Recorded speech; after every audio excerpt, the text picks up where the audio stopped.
New Curriculum Civil Service Exam Reviewer.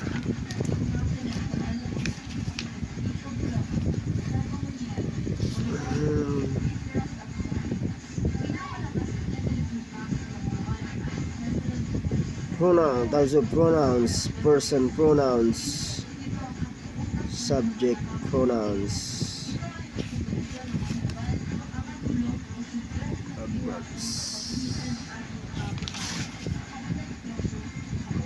adjective.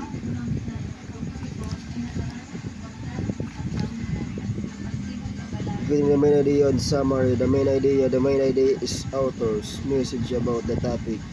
That gives the over types of main idea and plus multiplications or fractions. Example, presence both fractions by another fraction, multiply the numerator, multiply the denominator, reduce the lowest term if possible. Problem solving, getting the perimeter and area. Speed, distance, time. The distance is measured in centimeters, meters or kilometers, miles. Time is measured in seconds, minutes or hours. Unit of time, 1 second, 1 minute, 1 hour. Formula, speed, distance.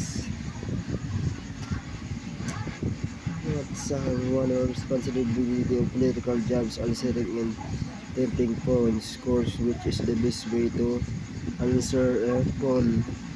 Which of the following is not visual documents used in a sales company?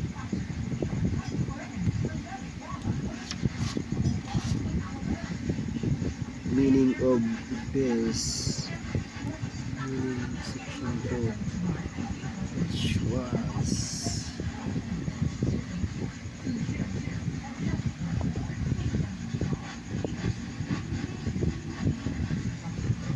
grammatical functions of verb phrases.